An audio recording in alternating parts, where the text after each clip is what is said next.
مجلس میں ایک شخص تھا اور وہ بڑے پائے کا بزرگ تھا، اللہ کا ولی تھا، وہ 70,000 کے بیچ میں بیٹھا ہوا ہے اور انہیں انتہائی حاجت محسوس ہو رہی ہے، شدت سے حاجت، ضرورت محسوس ہو رہی ہے۔ وہ ٹوائلٹ جانا چاہتے تھے، اجابت خانہ بیت الخلا جانا چاہتے تھے۔ انہوں نے اپنی اجابت کو کنٹرول کرنا چاہا، جتنی دیر کنٹرول کر سکتے تھے کرے، لیکن اجابت اب اپنی انتہا کو پہنچی، شدت انتہا کو پہنچی تو بڑے بے چین ہو گئے، کیونکہ اب 25-50 آدمی ہو تو ایسا ہٹا کے نکل جائیں گے،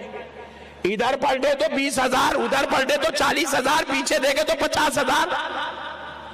کہاں سے جائیں گے؟ بیچ میں بیٹھے ہوئے، ضرورت آ رہی ہے، بے چین و بے قرار ہو گئے۔ اسی بے قراری کے عالم میں غوث پاک سرکار کی طرف متوجہ ہوتے ہیں، سرکار اب میں کیا کروں؟ دوران بیان غوث پاک سے عرض کرتے ہیں اب میں کیا کروں؟ ضرورت محسوس ہو رہی ہے اور انتہا شدت کے ساتھ۔ غوث پاک سرکار، حالانکہ انہوں نے آواز نہیں دی، بس خالی اندر آپ کی طبیعت میں محسوس ہوتا ہے غوث پاک کیا کروں؟ غوث پاک سرکار ایسے بازو سے اپنا رومال اٹھاتے ہیں اور ان کی طرف پھینک دیتے ہیں، جیسے ہی پھینکے وہ رومال اڑتا ہوا ان کے اوپر جا کر گرتا ہے، اس بزرگ پر جن کو حاجت محسوس ہو رہی ہے۔ وہ فرماتے ہیں خدا کی قسم رومال قریب آیا، جب مجھ پر گرنے لگا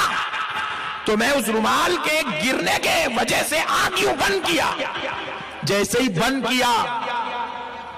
پھر میں نے جب آنکھ کھولی تو میں کیا محسوس کرتا ہوں؟ ایک جنگل میں بیٹھا ہوا ہوں، ادھر پلٹ کر دیکھتا ہوں انسان تو انسان، چرند پرند بھی نظر نہیں آتا، تو مجھے شدت سے ضرورت آ رہی تھی، میں نے ایک کونا دیکھا اور وہاں ضرورت کر لی، ضرورت سے فارغ ہوا، پھر ایک جگہ گیا، پانی ملا، وہاں سے وضو بھی کر لیا، وضو کر کے پھر میں نے سوچا کہ میں کہاں ہوں؟ غوث پاک کی مجلس میں تھا، یہاں کہاں گا؟ ابھی خیال کر ہی رہا ہوں، چہرے پہ سے رومال ہٹایا تو پھر غوث پاک کی مجلس میں بیٹھا ہوا۔ دیکھیں یہ اب سائنٹیفک دور ہے، ادھر آپ نے ایشوز کو پیش کرنا ہے تو آپ نے ایک بکش فارم میں پیش کرنا ہے کہ ہاں یہ اس طرح نہیں، اس طرح ہے، ٹھیک ہے۔ اور میں آپ کو بتاؤں یہ جو معجزات اور کرامات کو ہم مانتے ہیں،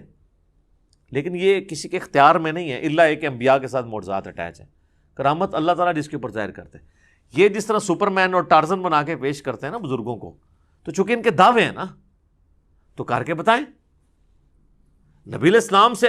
اگر نبی علیہ السلام اللہ کا پیغمبر ہونے کا دعویٰ کر رہے تھے تو جب ان سے یہ بات کی جاتی تھی تو وہ فزیکلی سب کے سامنے کرتے تھے۔ بخاری مسلم میں حدیث ہے، ایک بارش نہیں ہو رہی تھی تو ایک صحابی نے کھڑے ہو کر کہا یا رسول اللہ کے حضور دعا کریں، وہ کہتے ہیں ہم چلچلاتی دھوپ میں گئے ہیں اور واپس آئے ہیں تو بارش شروع ہو گئی تھی، اور اتنی بارش ہوئی کہ اگلے جمعے تک ہوتی رہی، اور اگلے جمعے وہی شخص دوبارہ کھڑا ہوا کہ یا رسول اللہ آپ دعا کریں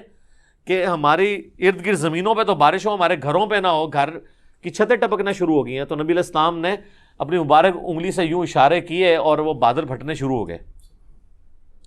ٹھیک ہے۔ اور وہ کہتے ہیں جب ہم اگلے جمعے کے لیے گئے بارش میں تھے تو واپس آئے تو دھوپ تھی۔ تو میرے بھائی یہ یعنی نبی علیہ السلام نے تو سب کچھ کر کے بتایا نا، آپ کا جن بزرگوں کے بارے میں کلیم ہے تو ہم ان کو سائنٹیفکلی اس طرح چیزوں پہ چیک کریں گے، یہ سب کے سامنے فزیکلی کر کے بتائیں گے۔ اور میں آپ کو بتاؤں نبی علیہ السلام کی نبوت کو جسٹیفائی کرنے والی سب سے بڑی چیز یہ ہے کہ ہزاروں کیمرے آپ کے اوپر فٹ تھے۔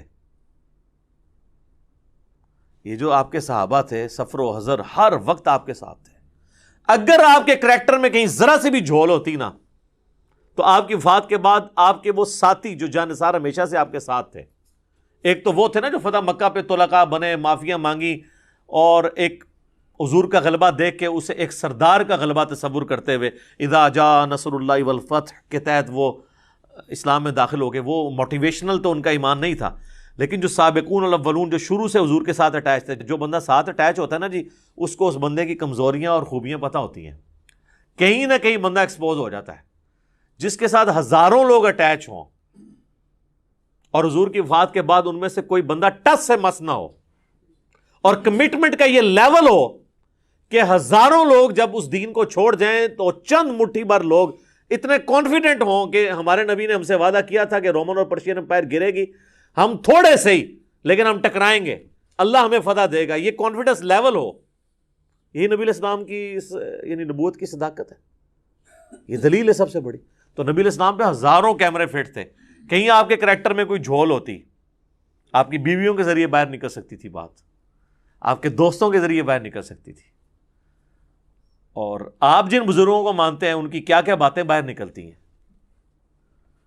پرانوں کی نکلتی تھی، وہ میں نے نکال دی ہیں، اور نیوں کی تو اس لیے نکل رہی ہیں کہ پرانے زمانے میں بھی اگر ان کو اسی طریقے سے پرانوں کو بھی چیک کیا جاتا کریٹیکلی کیمروں کے ذریعے یا باقی معاملات کے ذریعے، تو آپ دیکھ لیتے کہ ان کے بھی ماشاءاللہ الا ماشاءاللہ اچھے لوگ بھی ہوں گے. میں نے یہ نہیں کہتا کہ برے لوگ ہی ہیں سارے، لیکن یہ ہے کہ یہ بڑی مشکل سے حسن ظن قائم رہتا ہے کہ آپ اتنے یعنی عجیب و غریب قسم کے دعوے کرتے ہیں، اور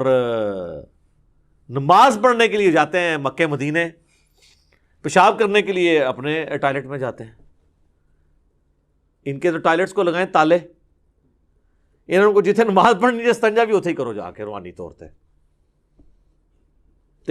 تم لگ پتہ جائے گا روحانی طور سے کدھر جا سکے. یعنی جو بندہ یہاں بیٹھے بیٹھے مکے اور مدینے جا کے نمازیں پڑھ رہا ہے، استنجا کرنے کے لیے وہ کیوں اٹیچ باتھ میں جاتا ہے؟ اتنی بڑی ایکٹیویٹی وہ پرفارم کر رہا ہے تو استنجا بھی ہوتے ہی کرو. ٹھیک ہے، ان کے آپ ٹوائلٹ بند کریں، ان کے اوپر سی سی ٹی وی کیمرے لگائیں اور دیکھیں پھر جناب یہ کتنی دیر آپ کو نمازیں پڑھ کے بتاتے ہیں. سب کہانیاں ان کی کھل جائیں گی. اور آپ دیکھ لینا، وہ ہمارے بھائی نے انڈرسٹینڈ اسلام کے اوپر وہ جو ویڈیو اپلوڈ کی ہے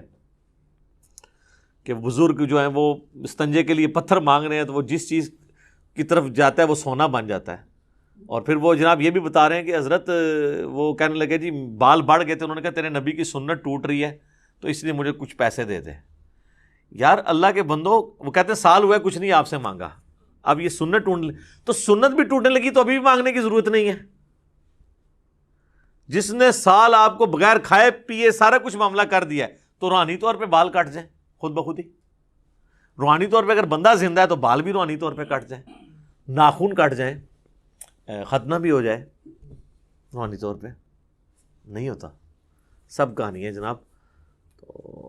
اللہ تعالیٰ ہمیں فہم اور عقل دے اور ہم چیزوں کو صحیح طریقے سے سمجھیں. ٹھیک ہوگا؟ جزاکم اللہ خیر.